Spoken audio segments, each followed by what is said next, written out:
Bodyguard और अपनी gang में सबसे लंबा चौड़ा दिखने वाला गैंगस्टर मुख्तार अंसारी आज मिट्टी में मिल चुका है। लेकिन वक्त ने ऐसी करवट ली कि पहले व्हीलचेयर और अब जन्नत भी नसीब नहीं हुई।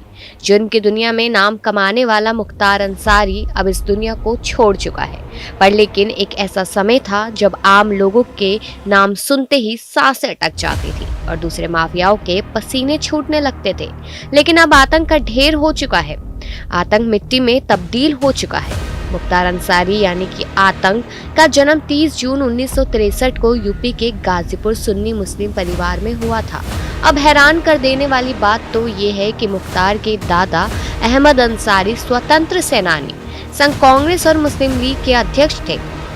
चलिए अब आपको बताते हैं कि ये होनहार विद्यार्थी से राजनीति और राजनीति से गैंगस्टर बनने का सफर किस तरीके से रहा और साथ ही साथ सीएम योगी से कैसे आमना सामना हुआ।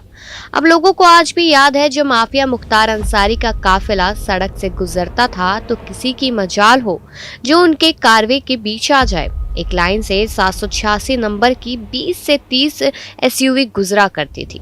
माफिया मुख्तार अंसारी यूपी की जेल में पहुंच चुका था। मुख्तार अंसारी भी इस बात को भली भांति जानता था कि बांदा जेल से उसकी डगर कठिन होगी, क्योंकि योगी सरकार उसके हर अपराध का हिसाब लेने वाली है।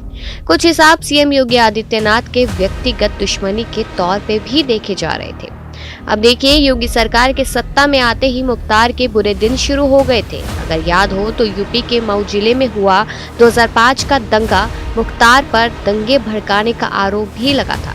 तब योगी आदित्यनाथ गोरखपुर से सांसद हुआ करते थे। उस समय योगी आदित्यनाथ ने मुख्तार अंसारी को चुनौती दी थी और कहा था कि वह मऊ दंगे के पीड़ितों को इंसाफ दिलाकर ही रहेंगे।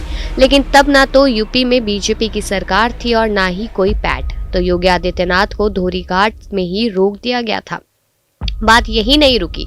फिर समय आया 2008 का, जब सीएम योगी ने मुख्तार को ललकारा। योगी ने बोला आतंकवाद के खिलाफ रैली निकाली जाएगी। समय निकलता गया और एक दिन सीएम योगी का काफिला भी निकल पड़ा और उनकी गाड़ी पर पत्थरबाजी हुई। पत्थर से हमला हुआ और काफिले पर लगातार गोलीबारी हो रही थी और वहां पर पुलिस मौन ही खड़ी हुई थी। सब मुख्तार अंसारी का कराया हुआ था, ये सब जानते थे। योगी आदित्यनाथ ने उसी समय कहा था कि हम इस लड़ाई को आगे बढ़ाएंगे। जिसने भी गोली मारी है, अगर पुलिस कार्रवाई नहीं करेगी तो गोली मारने वालों को उसी भाषा में जवाब दिया जाएगा। तभी लोगों के मन में सवाल है कि क्या सच में अंसारी की मौत बीमारी की वजह से हुई या फिर अब बदला पूरा हो चुका है। आप लोगों को क्या लगता है? ये खबर सुनने के बाद अपनी राय जरूर दीजिएगा और तमाम ऐसी खबरों के लिए देखते रहिए लिटिल भारत।